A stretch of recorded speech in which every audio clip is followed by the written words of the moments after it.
So today we're going to talk about partial derivatives. So this is how we take derivatives when we have functions of more than one variable. The partial refers to the fact that we're dealing with one variable at a time rather than all of the variables. So let's start by reviewing how we came up with derivatives and what they're used for with single variables. So we came at this problem by saying we wanted to find a tangent line to a function at a point a comma f of a. And we did this by approximating it with secant lines. So for instance, here we can see the red lines here are secant lines approximating the tangent line there to this curve at 1 comma 1. So you can see as the dot on the right side moves closer, the secant lines become a better and better approximation for the tangent line to the curve at that point. And the slope of the tangent line was what we defined our derivative to be. So we see the slope of the secant line through the point a comma f of a and a plus h f of a plus h is just the change in y over change in x. We have two points. We're finding the slope of the line between those 2 points. So change in y over change in x. So we get f of a plus h minus f of a over a plus h minus a, which just gives us an h in the denominator as the a's cancel out. So we see that as the secant lines the h got smaller and smaller on the previous slide, the secant lines became better and better approximation for the tangent line. So that means if we let these h's get smaller and smaller, this should end up giving us the slope of the tangent line. And that's how we define the derivative.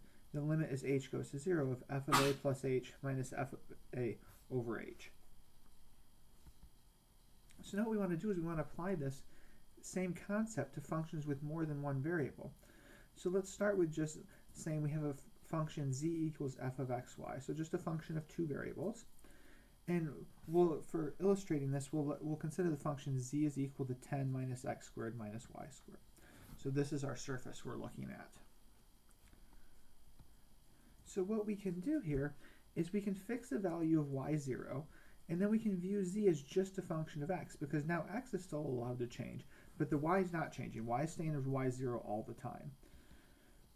So if we look at this, if we were to plug in y0 or y equals y0, which is 2 here, we would get 6 minus x squared. And we can see that pictured on the 3D graph here is this red curve. So this is the curve z of x equals f of x comma y0. Okay,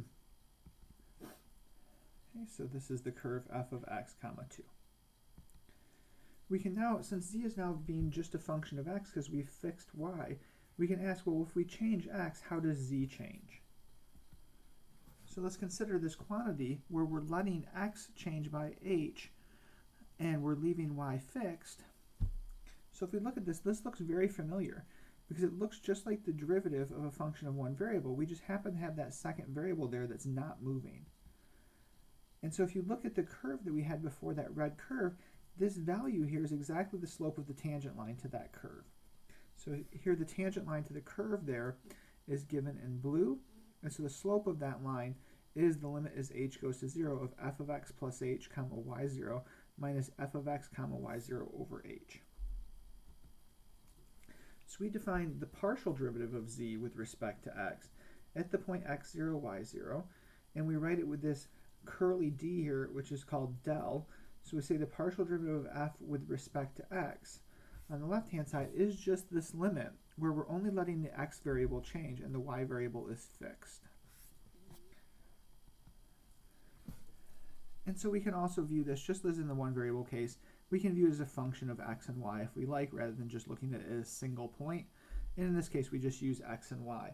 But still notice that in the right-hand side of this limit, the y is still staying the same. We have f of x plus h comma y minus f of xy over h. The y is the same in both terms. So we're still only varying the x, even if we're letting x and y be variables here.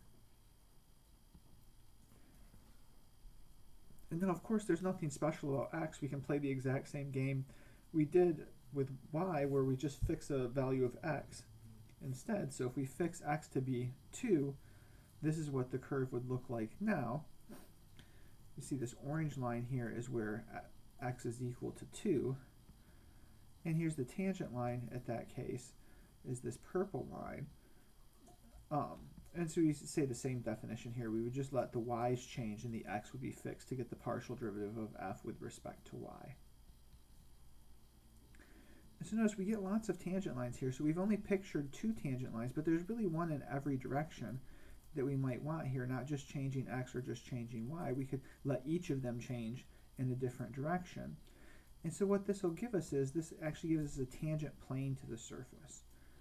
So we saw when we had functions of one variable, we had a tangent line at any particular point where the function was differentiable. For us now, if we take any particular point on a surface where the function is differentiable, that's going to give us a tangent plane. We'll come back to this. So we don't have to stick to just 2 variables. There's lots of things that vary in terms of several variables. So we can do the same thing and we can define a partial derivative, just like we did for 2 variables, for any one of the variables here, x1 through xn. So if we pick any particular one, say xj, it's the same definition here where we're only letting the xjth term change and all of the other terms stay exactly the same.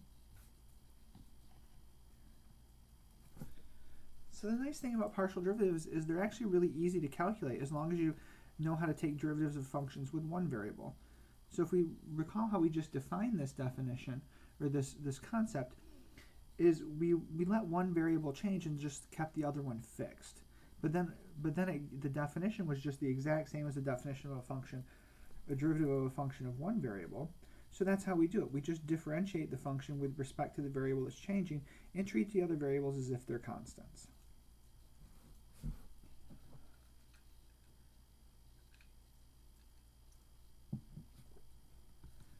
So let's see an example. So let's let f of xy be x squared y plus cosine y squared. And we're going to take the partial derivative of this function with respect to x and with respect to y. So first, with respect to x, notice the cosine y squared has no x's in it, so that's a constant in terms of x, so that will go away. In the first term, x squared y, y is treated as a constant there as well, so that'll just become 2xy. So our partial derivative with respect to x is just 2xy.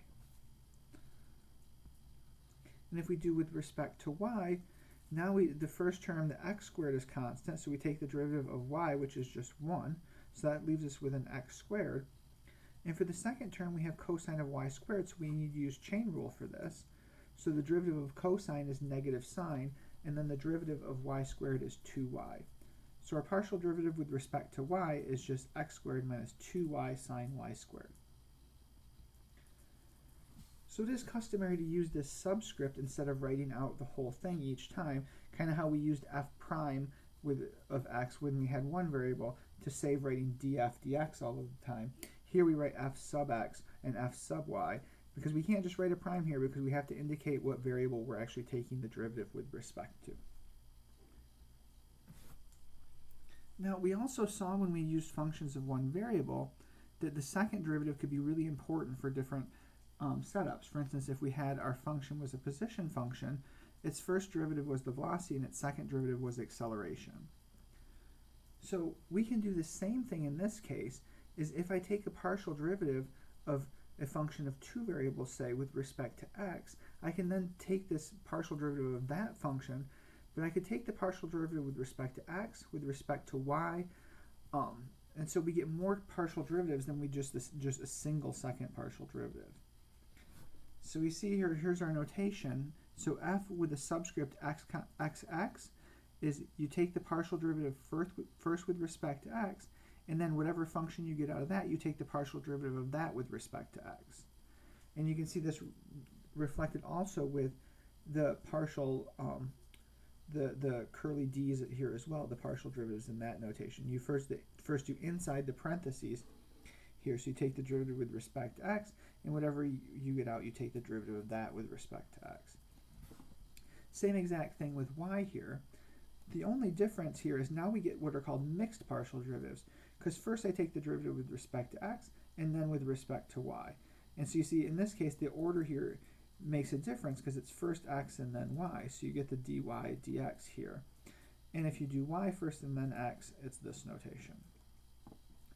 So if you have 2 variables, there's already 4 different second partial derivatives you can have. The more variables you have, the more partial derivatives you have. And as you go up, if you take another partial derivative, so you take the third partial derivative, there'll be even more partial derivatives. So you can see it kind of escalates quickly with taking these partial derivatives. So let's come back to an example again. So in this case, we're going to let f of xy be x squared cosine of y plus sine of x. So we take the partial derivative of this with respect to x and with respect to y. So with respect to x, the first term becomes 2x times cosine of y, and then the derivative of sine is cosine. If we take the derivative with respect to y, the first term becomes minus x squared sine y, and then the sine of x is constant with respect to y, so that just becomes 0. Now we take the second partial derivatives of all of this. So for the first one, we're going to take the derivative of this top term with respect to x. So this x will become 1, so I'll get 2 cosine y. And then the derivative of cosine is minus sine, so I get a minus sine here. When I go to this one, I take the derivative with respect to y. The x squared is constant, so it's just the derivative of sine of y, which is just cosine of y. And then finally, if I take the derivative of this one with respect to y, I'm going to get a minus 2x sine y from the derivative of this part. And then this is constant with respect to y, so that'll go away. So I get minus 2x sine of y. And then if I take the derivative of this with respect to x, the sine of y is constant. So I just get a minus 2x sine of y. So what we can notice here is that those mixed partial derivatives, the f sub xy and the f sub yx, those are actually equal in this case. And it turns out it's not a coincidence that that's the case. This happens more generally. So if we take a function f of xy and a point x0, y0, if all of the second partial derivatives are continuous for all of the xy's in a small disk around x0, y0, so think of any, basically draw a circle around x0, y0 in the xy plane, and you can make that circle as small as you want, but you do have to have that those second partial derivatives are continuous for all of the xy's in that really small circle you draw. If that's the case, then those mixed partial derivatives are actually equal to each other, which makes it nice. You don't have to calculate each of them separately then, you just know they'll be equal. And that's it for partial derivatives for now. This gives you the basics. Obviously, we'll cover more advanced topics with partial derivatives in class.